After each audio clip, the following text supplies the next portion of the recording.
Hey y'all, welcome or welcome back to my channel. My name is Taya and this is Taya's Turning Pages.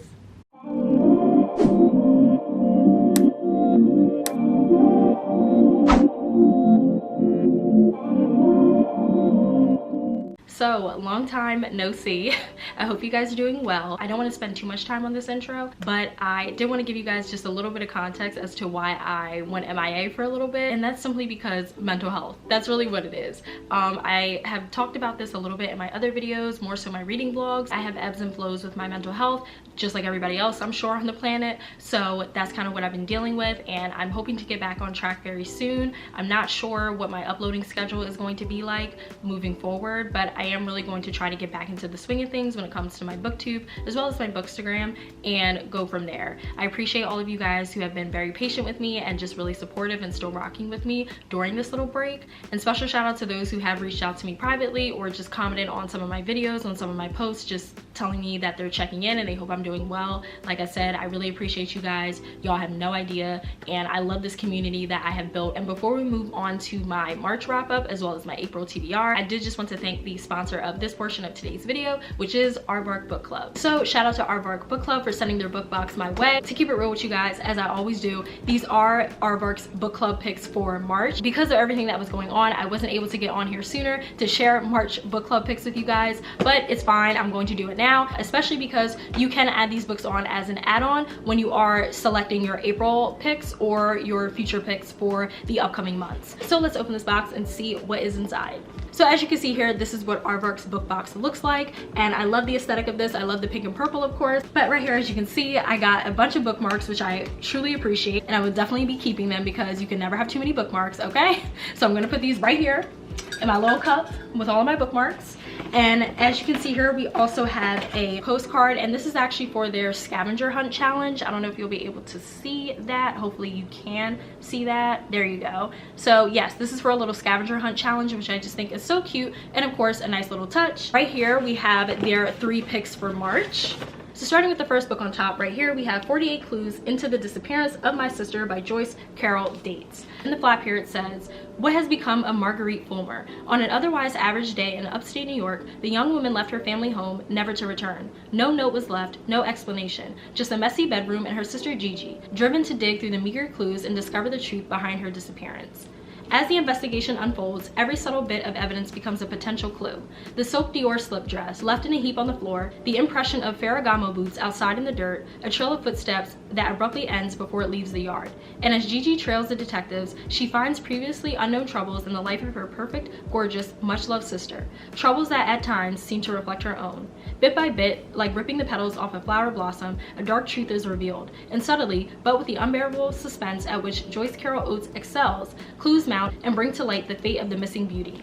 That sounds really interesting, and I love the little fashion plugs in there. And the next book that I have here is For Her Consideration by Amy Spalding. And right here on the front it says, "What if her Hollywood job turns into a Hollywood ending?" I love a good Hollywood, music industry, entertainment industry type of romance story. I feel like they are so entertaining, of course, and I just eat them up every single time. In the flap here it says, "Since a crushing breakup 3 years ago, Nina Rice has written romance, friends, her dreams of script writing for TV, and even LA, proper out of her life.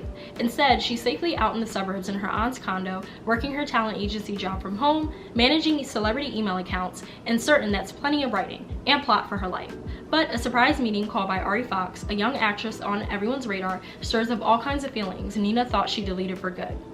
Ari is sexy, out and proud, and a serious control freak, according to Nina's boss. She has her own ideas about how Nina should handle her emails, and about getting to know her ghostwriter. When she tells Nina she should be writing again, Nina suddenly finds it less scary to revisit her abandoned life than seriously consider that Ari is flirting with her.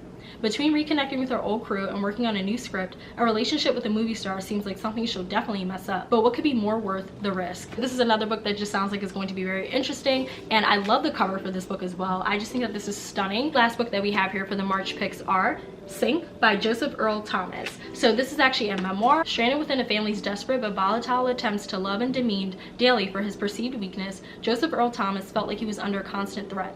Roaches fell indifferently from ceiling to cereal bowl as if taunting him for complaining about the fact that he was hungry. In a series of exacting and fierce vignettes, Thomas explores how a cycle of hostility permeated his environment, while illuminating a vital reprieve into geek culture. From the depths of isolation, Thomas carves out unexpected moments of joy, from the broad freedom taken in long summers to the first hints of community on his road to becoming a Pokemon master. In these arresting scenes, Sync follows Thomas's coming of age towards an understanding of what it means to lose the desire to fit in with immediate peers, family, or the world, and how good it feels to build community, love, and the work of salvation on your own terms. This actually sounds like this is going to be interesting, and I love a good coming of age story. And to be honest, we all geek out and nerd out over certain things. I have my own things that I geek out and nerd out over, so I totally get it. But like I said, this just sounds like this is going to be one of those memoirs that is going to have an important message, a powerful message, and probably resonate with a lot of people. So as mentioned before, these are Aardvark's picks for March, but you can still add these books on as add-ons when you do order your book box for the month of April. Because Aardvark is so kind, they did offer me a discount code to share with you guys, and the discount code is just my name. It's Taya, T-A-Y-A-H. This code will allow you to get your first book box order for only $4, which I feel like is a great way for anyone to try out Aardvark to see if you're vibing with their books and if you really do like their book selections. But when you also sign up for Aardvark, you do get certain perks and benefits like free shipping and of course access to new titles, as well as discovering new to you authors. But you can opt out at any time, and their cancellation process is easy. You don't have to call anyone or anything like that. You can just simply cancel. Once again, shout out to Aardvark for sending me over their book box. I will leave their information as well as my discount code linked down below in my description box, as well as on the screen here, just in case you guys are interested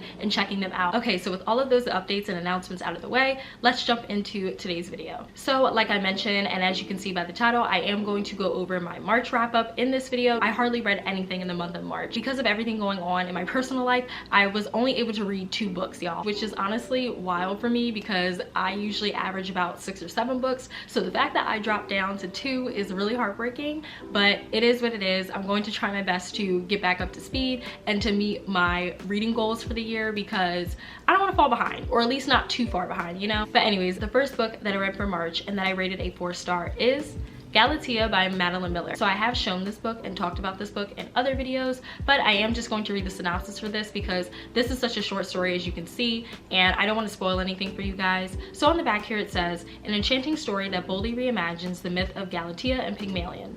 In ancient Greece, the marble sculpture of a beautiful woman, Galatea is given the blessing of life. Her sculptor marries her, and they have a daughter together. But the sculptor is a controlling and jealous man who does not want Galatea to know the world. In a desperate bid to control her, he locks Galatea away and keeps her under the constant supervision of doctors and nurses.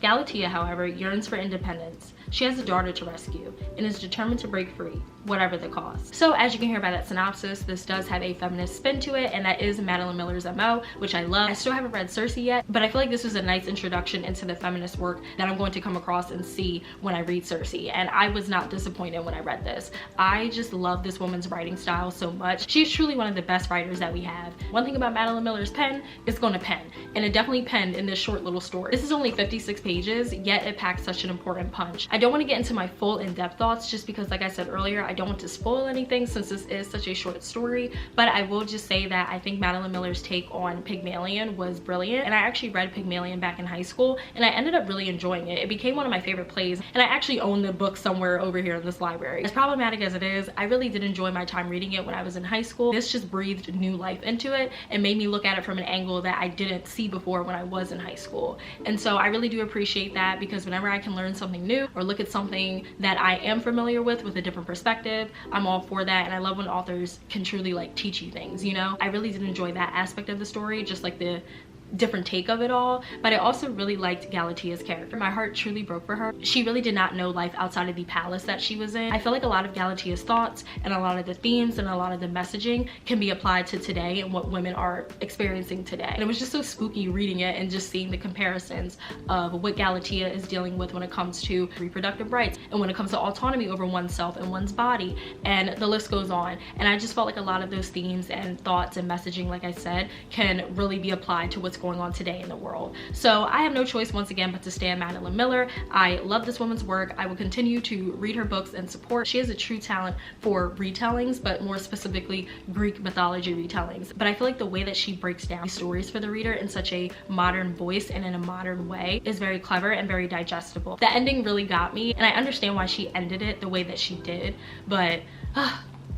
bittersweet. It was bittersweet. I can't recommend Madeline Miller enough. If you are a fan of great writing and poetic writing and just writing that's going to make you think, make you stop and think, I definitely recommend checking her out. The last book that I read for March that's sitting at a 5-star is Always and Forever by Beverly Jenkins. So you guys have heard me talk about this book in multiple videos because I kept saying, I'm gonna read it this month, I'm gonna read it this month, and I didn't read it. But I finally read it in the month of March and I'm so happy that I did because this is another Beverly Jenkins book that has instantly become one of my favorites. This woman can truly do no wrong. I think it's so fascinating that all of Beverly Jenkins' books have struck a chord with me. Anyways, getting back to the actual book at hand. So this story follows two characters named Lorelai and Jake. So starting with Lorelai, Lorelai is not your traditional or conventional woman. She's very independent, she's very outspoken, very fearless, and very bold, and she is also a gambler. So like I said, Lorelai is not your conventional or traditional woman, and this does cause some issues between her and the other locals given the time period that they're in, which is around the 1800s. So you guys can only imagine what it's like for women back then, especially women who are not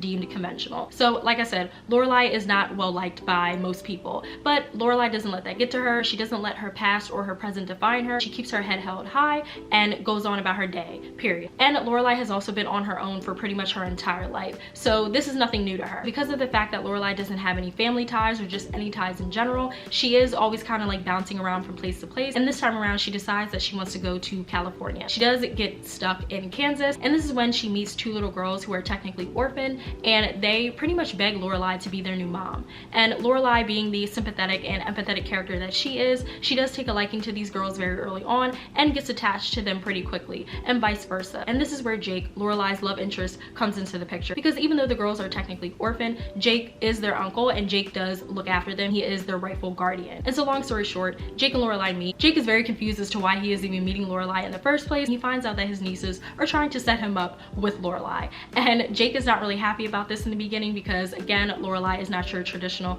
or conventional woman. Lorelai is not happy about this either because she's trying to move on to California and she doesn't want to deal with Jake and his judgmental self. But as the story progresses, these two start to spend more time together, they start to get closer to one another, sparks start to fly, and the story takes off from there. I thought that this was one of the most heartwarming, charming, and wholesome books that I have read so far by Beverly Jenkins. I loved this plot and I loved these characters, and I just loved how this entire story was executed. I thought it was well done, and Lorelai has easily become one of my favorite female MCs because I just loved her. I loved how outspoken she was. I also really admired her character because of her dealing with all of the judgment and the scrutiny from the people that she comes across because of her lifestyle. I just really like the fact that she would always stand up for herself and always let these people know, just because you might think less of me doesn't mean you're going to talk to me any type of way, period. So I just really liked what her character represented, and I love the fact that she was always standing up for herself and for other women throughout the story. So shout out to Lorelai, one of the best to ever do it. She's my type of gal, and if she was real and if this was back in the day, me and her would be besties.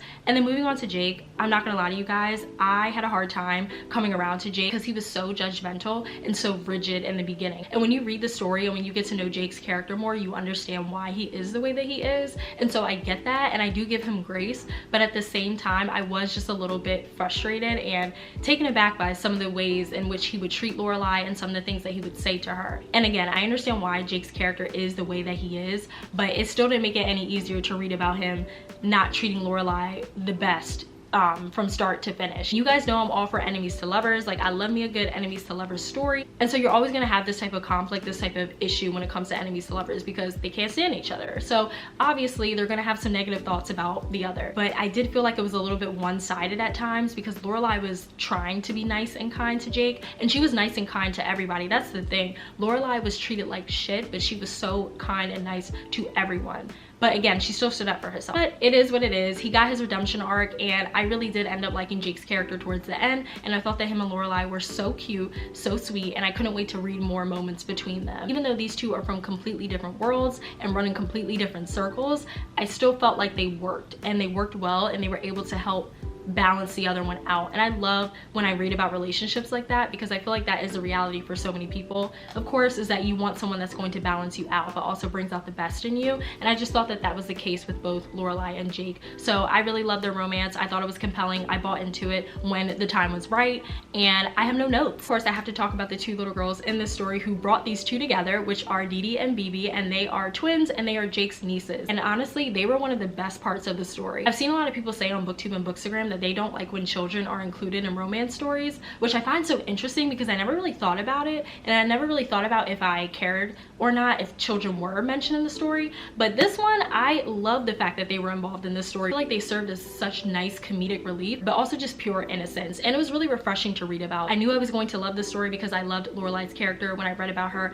in Always and Forever by Beverly Jenkins, and so the fact that she got her own book and it hit the way that it did, I'm not surprised. Like I said, she was a star in that other book and she was a star in this one too. Okay y'all, and now we're gonna move on to my April TBR. But before we jump in, I also wanted to say that all of these books that I'm going to share with you guys today are romance books. I'm really in the mood for light, fluffy, airy romances right now. Not anything too hard or heavy just because of everything going on. Like I mentioned earlier, this is the type of escapism that my brain needs. So sorry to all of my thriller baddies out there, but for this month, we're gonna stick with romance and all the love and all the swooning. I don't really have that many books that I plan to read for the month of April. I did only pick out 4 originally because I wasn't trying to overwhelm myself, so I decided to just go with 4 books. But I actually finished one of those 4 books last night, so I did add on another one because this book has been staring me in the face and I really want to dive into it because I've been seeing cute fan art and all this other stuff. But we'll get into that a little bit later. And so I'm going to show you the first book that I had on my TBR for the month of April and that I finished just last night, and it is Secretly Yours by Tessa Bailey. So I'm not going to get into my full thoughts for this book. You're just going to have to stay tuned for my April wrap up, but I will just say that this book was camp and it was entertaining, and leave it at that. I'm not going to give you my rating or any other thoughts or vibes, but just know that this was camp. So I'm actually just going to read the synopsis for this book because there is so much going on with this plot, and I just tried to explain this 5 different times and it was not coming out the way that I wanted it to. So on the back here it says, Hallie Welch fell hard for Julian Boss at 14 after they almost kissed in the dark vineyards of his family's winery. Now the prodigal hottie has returned to their small town. When Hallie is hired to revamp the gardens on the Boss estate, she wonders if she'll finally get that smooch. But the grumpy professor isn't the teenager she remembers, and their polar opposite personalities clash spectacularly. One wine-fueled girls' night later, Hallie can't shake the sense that she did something reckless, and then she remembers the drunken secret admirer letter she left for Julian. Oh shit. On sabbatical from his Ivy League job, Julian plans to write a novel, but having Hallie gardening right outside his window is the ultimate distraction. She's eccentric, chronically late, often literally covered in dirt, and so unbelievably beautiful he can't focus on anything else until he finds an anonymous letter sent by a woman from his past. Even as Julian wonders about this admirer, he's sucked further into Hallie's orbit. Like the flowers she plants all over town, Hallie is a burst of color in Julian's grayscale life. For a man who irons his socks and runs on tight schedules, her sunny, chaotic energy makes 0 sense. But there's something so familiar about her, and her very presence is turning his world upside down. I feel like that is a perfect synopsis that truly encapsulates this book, and like I said, it was camp, it was entertaining, and that's all I'm going to say. Definitely make sure you subscribe and turn on those post notifications so that way you can check out my April wrap up where I will talk about this book more in depth. The next book that I have here is Lunar Love by Lauren Kung Jessen. This is a book that I actually talked about in my most anticipated romance releases of 2023 video. That was a lot to say, but this is a book that I talked about in that video, so I will leave that video linked up above in the card somewhere. I have heard nothing but great things about this book, at least from my mutuals on Bookstagram. So the only things that I know about this is that it follows a young woman named Olivia. Olivia has actually taken over her grandmother's business, and her grandmother had this matchmaking business where she would use Chinese astrology to match people. And so like I said, Olivia takes this business over, and I think business is not booming as it once was. So Olivia is trying to figure out new ways that she can like revamp the business and get new customers. But while she's in the midst of trying to figure this out, there is this man named Bennett who enters the story, and Bennett is actually in charge of creating this matchmaking app that has been very successful, and a lot of people in this town that Olivia and Bennett are in have been using it. And so because of that, a lot of business that Olivia could potentially get for her business is going straight to Bennett. This of course creates some tension and some rivalry between Olivia and Bennett, but as the story progresses, these two get closer to one another and sparks start to fly, and the story takes off from there. So like I said, I'm really excited to dive into this one this month. I just can't wait to see how this story plays out. I feel like I haven't really read too many romances, or really any at all, that really have astrology at the focal point. I just think that's going to be really cool, and I know that there's a lot of discourse surrounding astrology, and there's a lot of people that don't believe in it or don't like it, and that's totally fine if that's you. Me personally, I do believe in astrology. I'm not saying that I'm super hardcore with it, but I do believe in it. I'm a Cancer, and I fit the Cancer zodiac sign to a T, okay? Like truly to a T. And so I just really feel like this book is going to speak to me and pique my interest in that regard. I just feel like this is going to be funny. I don't know why, but looking at this cover and just like reading the synopsis in the flap here, I just feel like this is really going to give me the true rom-com vibes that I'm looking for. I hope I'm right. I really did. But even if I'm not, I'm so excited to read this nonetheless. The next book that I have here is Rebel by Beverly Jenkins. I had to throw in a Beverly Jenkins book for my reading plans for this month, and I'm really excited about this one because I reread the synopsis for this and it just sounds like it's going to be so fast-paced, so adventurous, so intense, but so good. And to be honest, the vibe of this book reminds me of one of my other favorite books by Beverly Jenkins called Through the Storm. Oh my gosh, I think that's still like my #1 Beverly Jenkins book to date, but if this book is anything like that, I'm going to be a very happy gal. So on the back here it says, Belinda Lacey's mission in the steamy heart of New Orleans is to help the newly emancipated survive and flourish. But soon she discovers that here, freedom can also mean danger. When thugs destroy the school she has set up and then target her, Belinda runs for her life and straight into the arms of Captain Drake Levesque.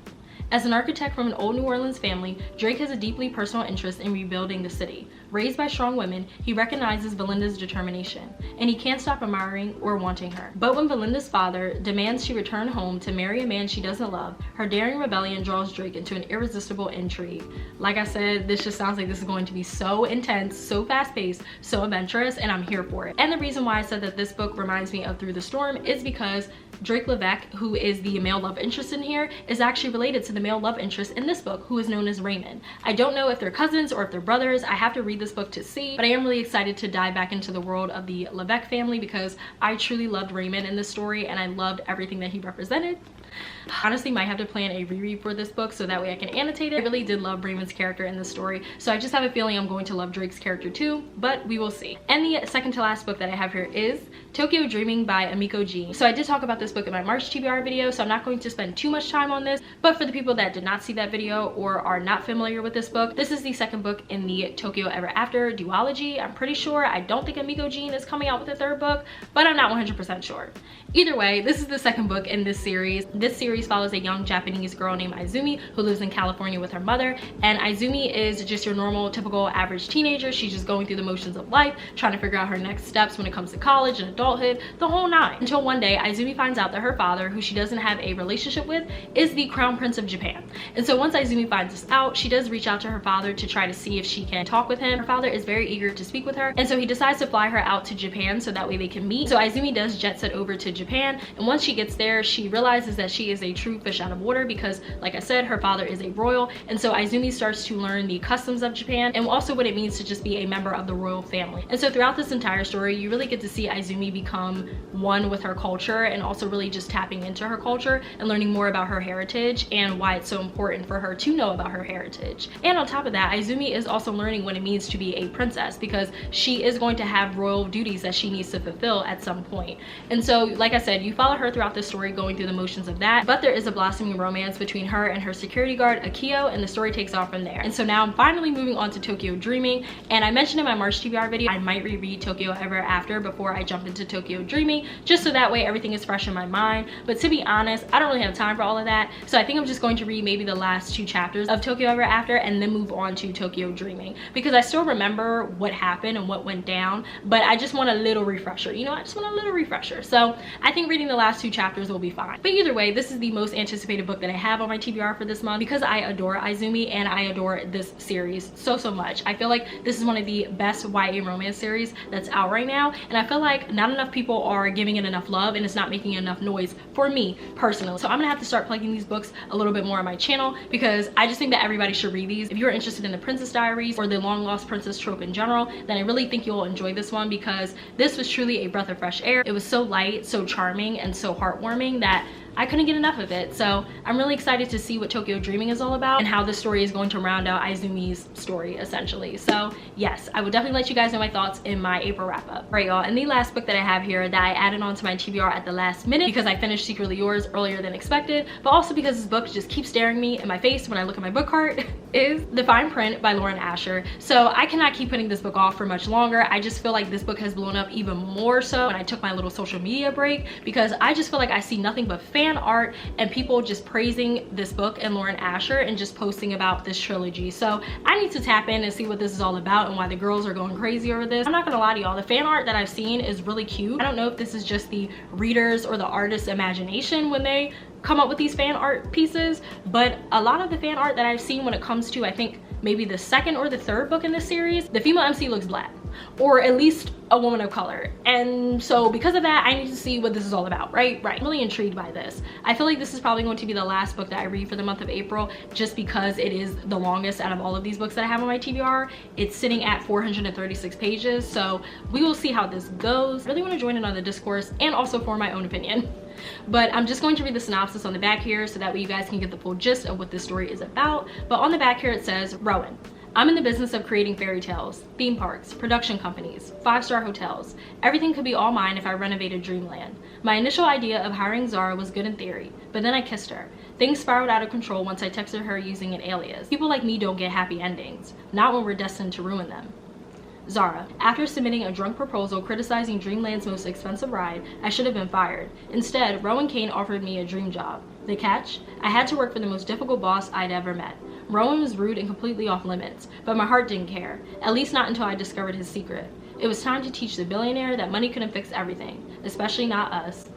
So this just sounds like this is going to be a lot of drama, a lot of angst, a lot of tension, and I'm here for it. Once again, enemies to lovers supremacy, and I will read every single enemies to lovers book that is out there that I can get my hands on, because it's just such a fun, entertaining trope. I don't care what you guys say. So yes, this is another book that I can't wait to get to in the month of April. All right, y'all, and those are all of the books that I plan on reading for the month of April. I'm really hoping that I can stick to this pile of books and read every single one of these, so that way I don't come back on here with my April wrap up telling you guys that I flopped once again. And I plan on starting Tokyo Dreaming today, so I'm making good time, making good progress, but we will see how it goes once we get to the end of the month. I really hope you guys enjoyed this video. Like I mentioned earlier, thank you so much again for rocking with me and just being patient with me as I was dealing with everything that I was dealing with. But please make sure you guys like, comment, and subscribe. It really helps me and my channel out. And lastly, please make sure you follow me on Bookstagram as well as Storygraph. I will leave all of that information linked down below, as well as at the end of the video, like I always do. I will see you guys in my next video. Bye!